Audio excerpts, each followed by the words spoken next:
ಶಾಶ್ವತ ಪರಿಹಾರ ಅಂದ್ರೇನು? ಒಂದ್ ಕಡೆ ನಿಮ್ದೇನು ಒಂದು ಫಾರೆಸ್ಟ್ ಡಿಪಾರ್ಟ್ಮೆಂಟ್ ಇದೆಯೋ ಅಥವಾ ಇನ್ಯಾವುದೋ ಒಂದು ಜಮೀನಲ್ಲಿ ಒಂದು 100 ಎಕರೆ 200 ಎಕರೆ ಏನಾದ್ರು ಒಂದು ಬ್ಯಾರಿಕೇಡ್ ಹಾಕಿ ಸಾಕುವಂತ ವ್ಯವಸ್ಥೆ ಮಾಡಿ, ಈ ದುಡ್ಡಿಂದ ಅಲ್ಲಿಗೆ ಮಾಡಿ, ಅದು ಶಾಶ್ವತ ಪರಿಹಾರ ಮಾಡ್ಬೋದು.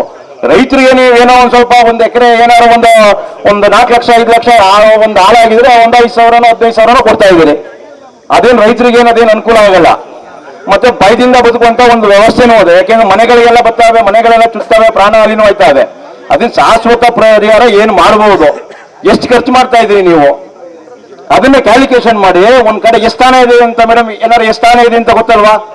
ಅಷ್ಟು ಎಷ್ಟಾನೆಗೆ ತಿಂಗಳು ಎಷ್ಟು ಖರ್ಚಾಯ್ತೆ ಓದಿ. ಸರ್ಕಾರದಿಂದ ಏನಾದ್ರು ನಮ್ ಕೈಲಿ ಆಗಲ್ಲ ಅಂತಂದ್ರೆ ಒಂದು ತಾಲೂಕಿಷ್ಟು ಅಂತ ಎಷ್ಟು ಕೊಡಿ, ದತ್ತು ಕೊಡಿ ಒಂದೊಂದು.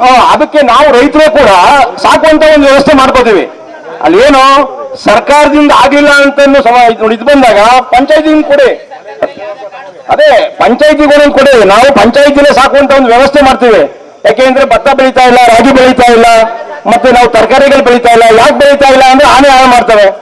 1 ಎಕರೆ ವ್ಯವಸಾಯ ಮಾಡ್ತೀನಿ ಅಂತಂದ್ರೆ ಒಂದು ಟೊಮೊಟೊಗೆ 2 ಲಕ್ಷ 3 ಲಕ್ಷ ಬೇಕು, ಬಂದು ಹಾಳು ಹೊಡಿತೇವೆ, 1,000 ಕೊಡ್ತೀರಿ. ಅದಕ್ಕೋಸ್ಕರ ಸರ್ಕಾರ ನಿಸ್ಸಹಾಯಕರಾಗದೆ ನಮ್ಮ ಕೈಲಿ ಆಗುದಿಲ್ಲ ಅಂತ ಸನ್ನಿವೇಶ ಬಂದಾಗ ದಯವಿಟ್ಟು ತಾಲೂಕಲ್ಲಿ ಎಷ್ಟವೆ ಅಂತ ಹೇಳಿ ನಮ್ಮ ಕೈಲಿ ಆಗುದಿಲ್ಲ ಅಂತ ಸ್ಟೇಟ್ಮೆಂಟ್ ಕೊಡಿ. ಪಂಚಾಯತಿಗೆ 1 2 ಎಷ್ಟವೆ ಅಂತ ಅಂಕಿಅಂಶ ಕೊಡಿ, ನಮ್ಗೆ ಕೊಡಿ, ನಾವು ಸಾಕೋತೀವಿ, ದತ್ತಿ ತಗೋತೀವಿ ನಾವು ಅಂತ ನಾನು ಹೇಳ್ತಾ ಇದ್ದೀನಿ. ಕರುನಾಡು ಟೈಮ್ಸ್ ಚಾನೆಲ್ನಲ್ಲಿ ಸುದ್ದಿ ಮತ್ತು ಜಾಹೀರಾತು ನೀಡಲು ಈ ನಂಬರ್ಗೆ ಕರೆ ಮಾಡಿ.